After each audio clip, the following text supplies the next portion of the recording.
heart surgery. It is, yeah. He's gonna come back before the end of the season. Yeah, he's gonna be back for the first playoff game. Yeah, ask yourself, for the first playoff game. How bad do you want it? It's All right. like a 3-day recovery. Okay, today, what we're gonna do, we're gonna take a few notes. We need to kind of wrap up let's go. We need to wrap up the graphing of sine and cosine. I want to basically do the shifting today, right and left shifts, all that good stuff. I want to make sure that we know how to do it, that we can get it correct. This is the part, especially when we do horizontal shifting. That is really challenging stuff, especially when we need to figure out where the markers are. Okay, so that's what we're going to be looking at today. Okay. Okay. So we're on section 4-5. It's kind of the last day of 4-5. We might have a work day maybe tomorrow or something on homework. But today is kind of the last day where I want to take actual notes all the way through class. No homework today, nothing like that. So, 4-5, graphing the trig functions.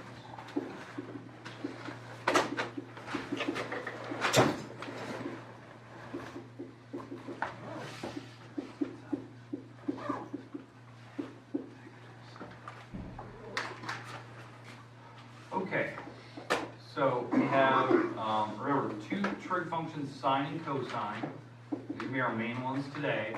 And now we're going to be adding that third part today. Before, we've done amplitude. We've done how we can affect the period of the graph, the actual lines, the markers going across, and what that means. And now we're going to deal with what the book refers to as phase shifting up, down, right, left. All right, any questions with what we're doing here? All right, now let's go into a problem. I want to do, maybe we'll start with, do you want to start with sine or cosine today? Cosine. Cosine, okay, we'll start with that. We're going to jump right into the first problem. We're going to do amplitude and period right away, just to kind of get one example of how those work one more time. Then we're going to work on the shifting stuff. Okay, so cosine graph. Let's do the original graph so we can see it one more time. Then we can look at how we can mess with it. So cosine of x. All right, so what is typically the highest and lowest number that we hit? 1 and negative. Right? Those are the normal range values for cosine. That's the highest and lowest point that it would normally hit. Okay, going across, how many markers do I have? How many? 4. Okay. 1, 2, 3, 4. And the fourth one? 2 pi. That's normally where we go to. That's what we go out to.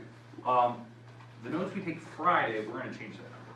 We're going to start looking at if we do the other trig functions, they actually go out to different values. Certain ones do.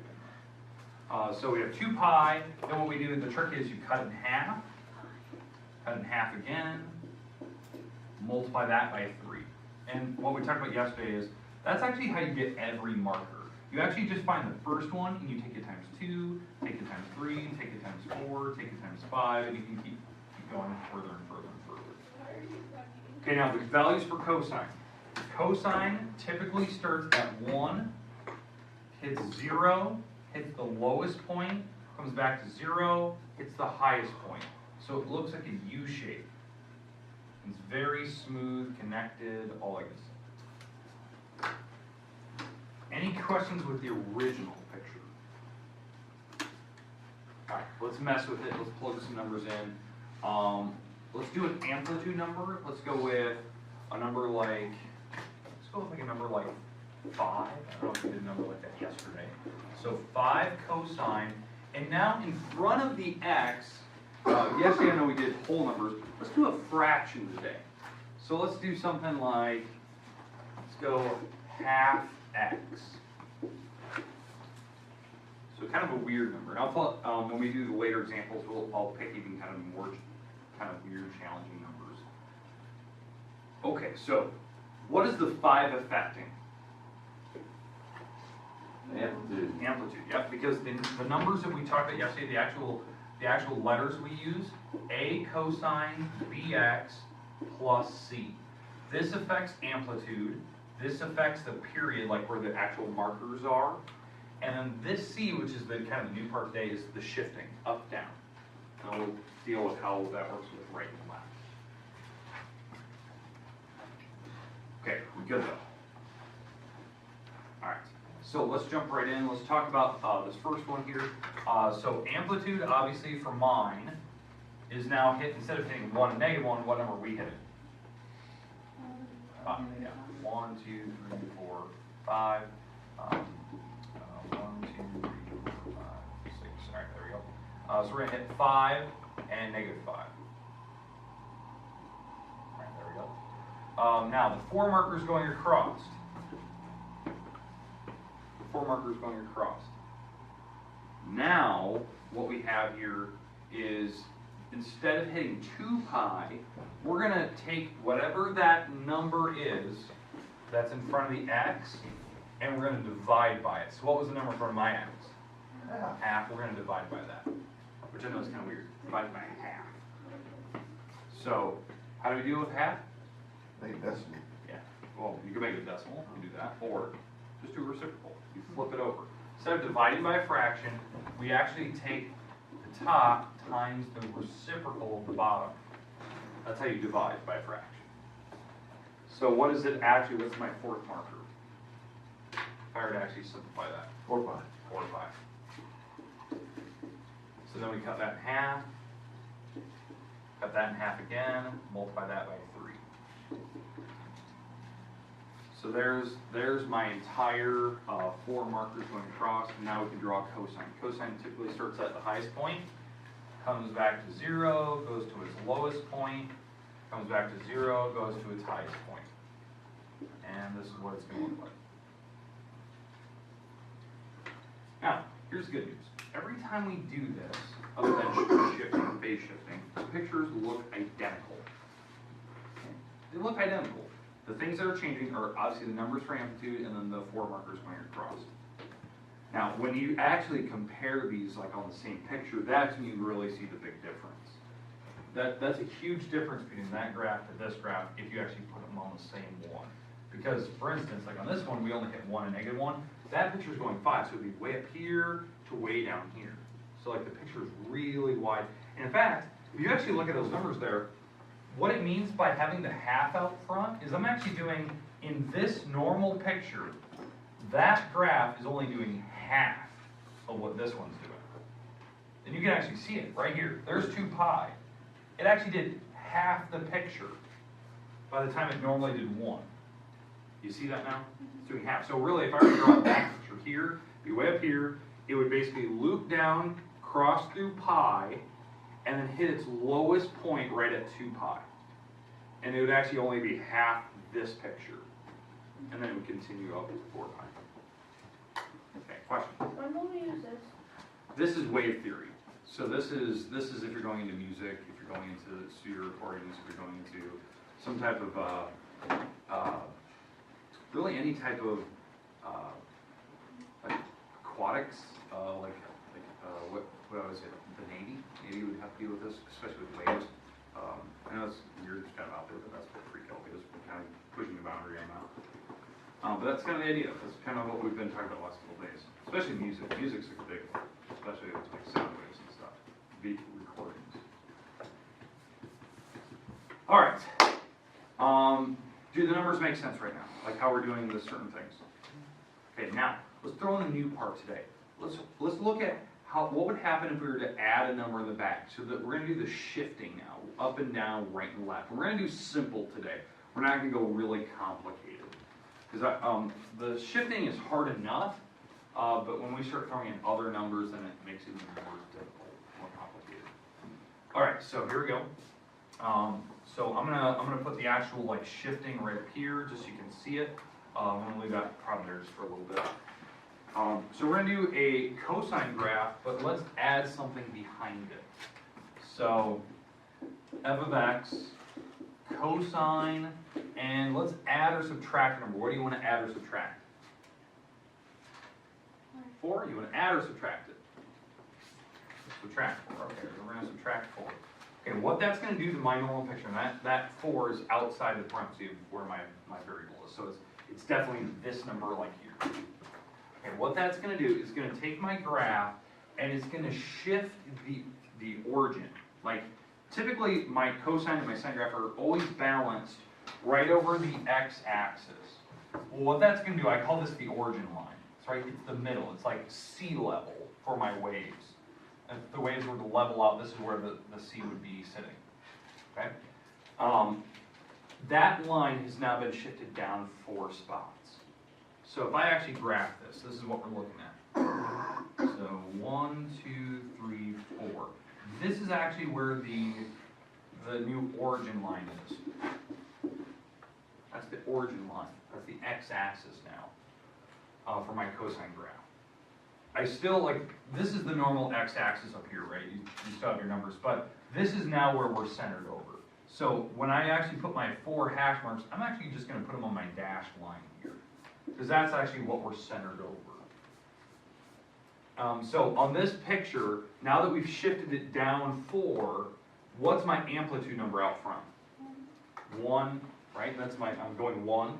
It's not like a 3 or anything like that. So that means I'm going to go 1 above the origin line and 1 below the origin line. So what numbers am I actually hitting here? Yeah, -3 and -5. That's actually the numbers I'm going to be hitting above and below that origin line. And we're drawing a normal cosine graph. So cosine starts at the highest point, crosses 0, goes to the lowest point, comes back to 0, goes to the highest point. So it's a traditional cosine graph. It's just now we took it from up here and shifted it down to a different location.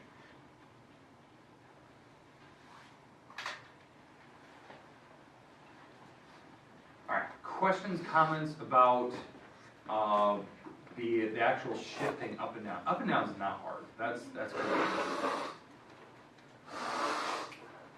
Okay, now what I'm going to do right now, and this is a little weird, I'm going to give you another one, and I want you to try it by yourself. We haven't really done this yet, for this stuff anyway. You basically watched me draw a bunch of them. I'm going to put some numbers in there, and I want to see if you can figure this out. So now what I'm going to do is I'm going to throw some numbers in with maybe the amplitude or the period number, and we're going to see how that messes with it. So I'll give you guys the option. Do you want an amplitude number or a period number? Okay. Both. Both? All right, we're doing both. That's what I'm talking about. Yeah. All right, we're doing both. All right, here we go. Hey. So we're going to see if we can mix this all together. See how you do. What's period again? That's the thing how far it like spans? The 4 hash marks. The 4 hash marks. There you go. We have all 3 numbers now plugged in. All 3 numbers. So we have an amplitude, we have a period number that's being affected, and it's being shifted. I'll give you 3 minutes, 4 minutes. See how you do. You can work with the neighbors when you're around you, see if you can do it. See if we can put this all together now. We get to this, then we're going to go on to like sine graph, and we'll look at how to shift. But I'll give you 3 or 4 minutes.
Test. Earliest. Test. Yeah, the next minute. That's what we're going to do. Maybe we can write. I'll be going to Friday. I just get that. Maybe you're wrong. I just get Because we got to practice. I don't know. That would be like the earliest. Because we still have to finish tangent and cosine. So you can't, so that's gonna take 2 I'm days. actually an expert. No, That's my guess. Did you put those in? Is that what you got for marks? Yeah, I just said you know. Guess I'm fine. 3 pi over 6. Yeah, I mean the same. What's the first one? Pi over 6. So you just multiply 2 pi over. That's the second one, Jack. 5 or 6. 4. Oh, it is 2 plus 4. Pi over 3 is the second one. 3 pi over 6 is right here. Oh, you just had one too? What happened, that goes right there, right? Yeah. And if you take the bottom times, the bottom times 2, that'd be a 6 on the bottom. And you're right. I'm right? Yeah, you're right. Wait, 3 pi over 6. I just don't know what 2 divided by. It's just pi over 2. I just did It's like when you example we did before, so it's pi over 6 and pi over 3 and pi over 2. And this one's 2 plus 1, that helps with 2. Okay, I might be wrong, but.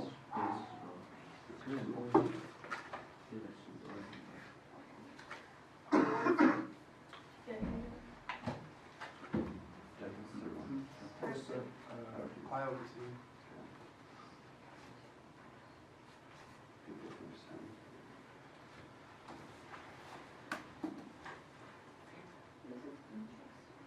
You shifted this to the second. Yeah, you shifted 2 1 0. Yeah.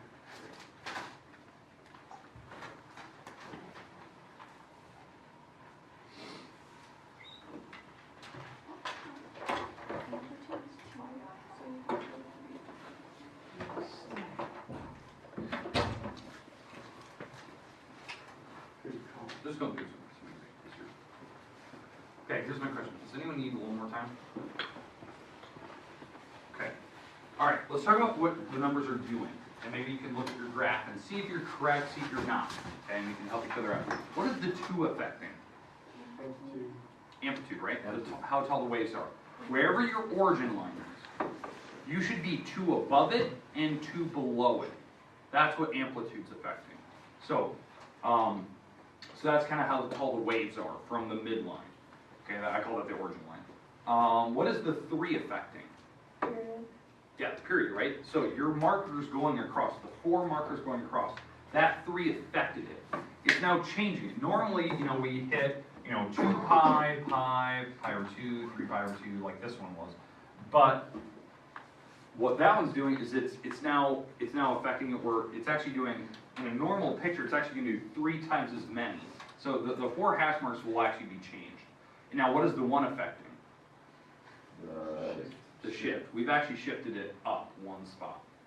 So that's what we got to be worried about. So here's what you should have. I'm going to draw this so you can kind of see it. So the first thing I need to what I always like to do, figure out where the origin line is.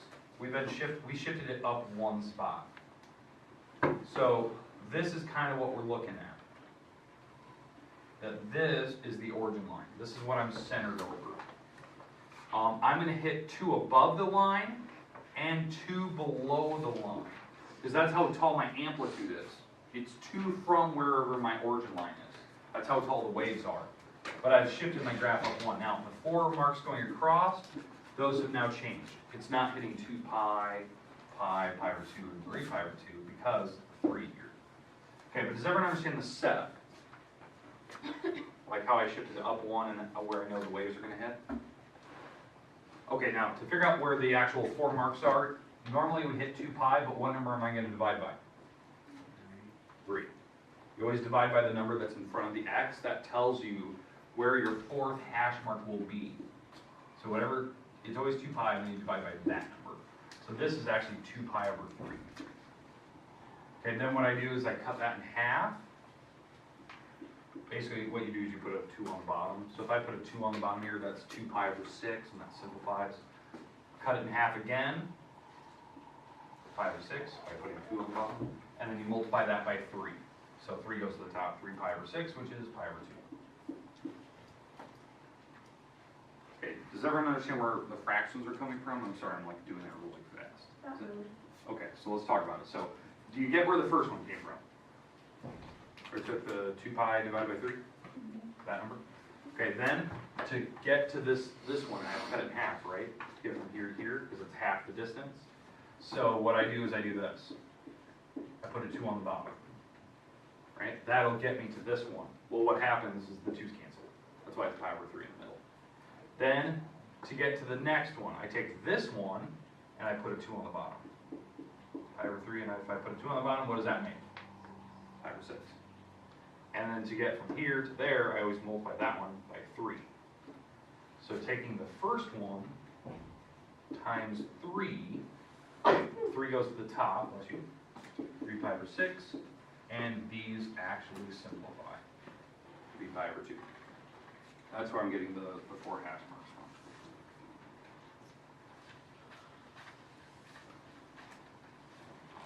Okay, now I can draw it. We're drawing cosine, so cosine starts at the highest point, at, right here at the origin, hits the middle, hits the lowest point, comes back to middle, hits the highest point.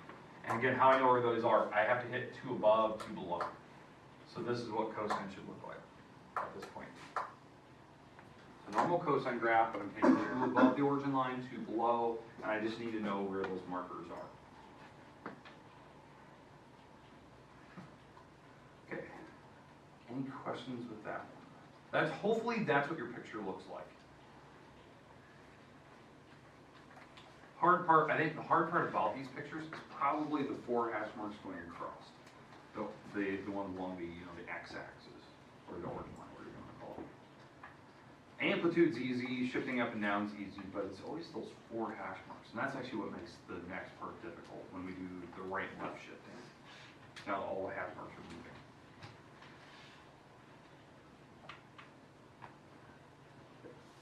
Questions, comments about anything we've done through so far? Okay, this will be probably my last example today, this next one. Okay, let's talk about how we can shift right and left.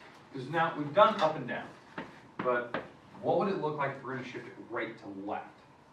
Okay, so this is the new part.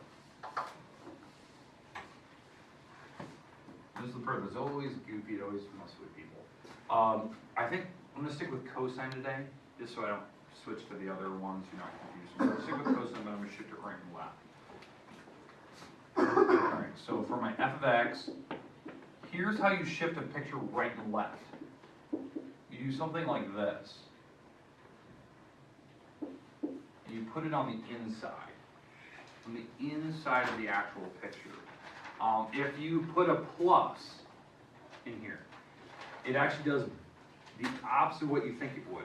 It actually shifts my picture, whatever my normal cosine graph is, this one, it actually shifts it to the left 4 spots. It actually shifts it over 4, right, this way. And it's not a perfect 4, it's actually 4 on the actual number line. If you put a minus in here, like a subtraction symbol, it actually shifts it to the right. And now, this is the part that always confuses people, like, why is it going backwards? Like, you'd think, like, plus would go to the right, and minus would go to the left. It's actually because what you're actually doing is you're actually figuring out where this thing would be 0. Like, where would the origin be? Where would the middle of the x-axis be? And when you add 1, yeah, it shifts it up. If you subtract 1, it goes to this. But where would the new origin be is you'd actually take this thing and you set it equal to 0. Right? So that's why when you have a minus in here, it actually shifts it to the right. Because when I set this equal to 0, I'm trying to figure out where the 0 is, the origin. You actually add the 4 across. You add the 4 over to the side of the 0, right? Because we add the whole side. This is actually where the new origin is. So if think about the x-axis of the origin. It's now at positive 4. It's over here. That's where, this is hypothetically where the origin is now. So then the picture would start over here. So it actually shifted it to the right if you had a minus sign. Does that make sense? Like the idea of like why it shifts it right and left? Because you actually want to figure out where 0 is.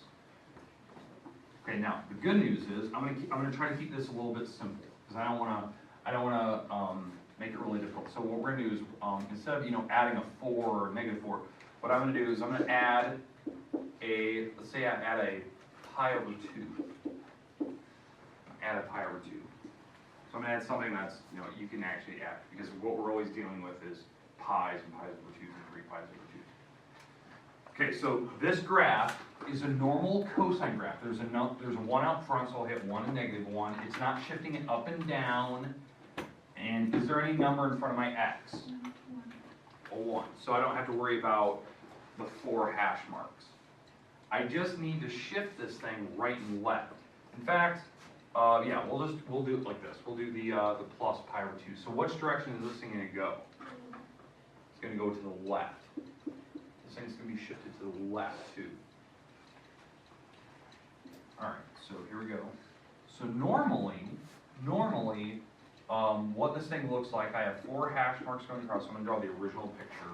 I normally hit 2 pi, you know, cut this in half, cut that in half again, and then multiply that by 3, right? And this is kind of what cosine looks like normally. I'm going to put a dash on it because we're going to mess with it here in a minute. But now what I'm doing is I'm basically taking this picture and I'm shifting it to the left. Exactly pi over 2. Well, pi over 2 is this perfect distance. So if I shift this to the left, it's going to be over here, pi over 2. It's going to be 90 degrees this way, because that's a perfect 90-degree shift from the middle. And then it hits these markers. So it's actually going to be here, hits the 0, hits the bottom point, comes back up through here, hits the tallest point. So it's actually just shifting this graph over 90 degrees. That's what happens. That's what it's doing. Because this is the normal picture, but we're actually shifting it this direction exactly pi over 2. That's why this spot here is now over here. Okay, is there any questions with the idea of that? Now, most people are like, well, how do you know like where it's going to go? Like, how do you graph each single spot? There's an actual easy way to do it. You actually figure out where the first line is, the first marker, this marker. And this marker is always 0 minus this thing, whatever that number is. So 0 minus pi over 2. So what's 0 minus pi over 2? Yeah, negative pi over 2. That's where I know where that thing's going to start. And then I just know that I need to go over 4 hash marks from here. So Pat, let me draw that. Because then it got a little messy.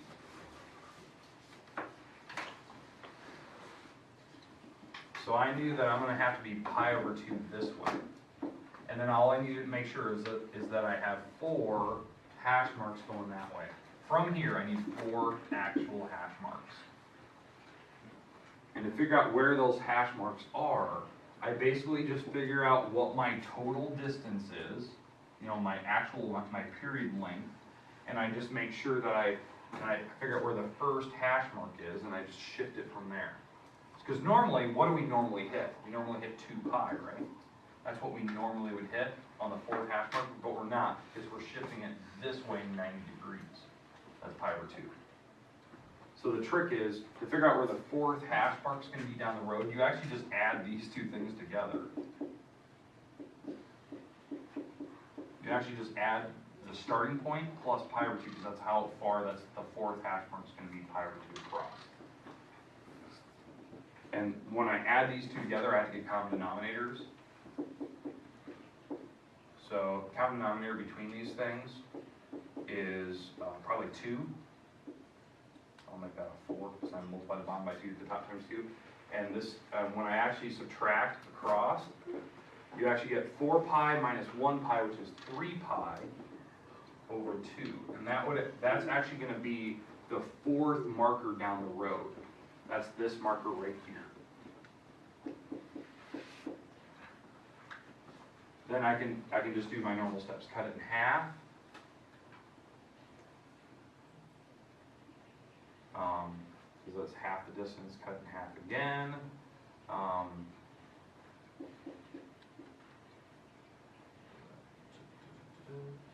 What is it? This would be the origin. That'd be, what is half of that? 3 pi over 4. that in half again, and in fact, what is actually the shifts? It's exactly 90, so this is actually 0. And I'm actually right, this is actually 0 line. 0. That's actually 0, because that's 90 degrees, this is 90 degrees. That's actually up another 90 degrees, and pi over 2.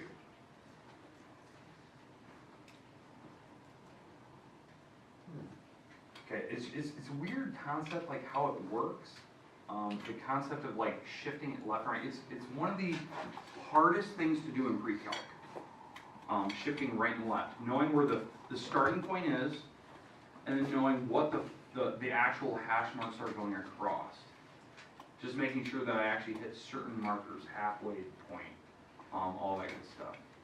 It's really, it's just a weird thing.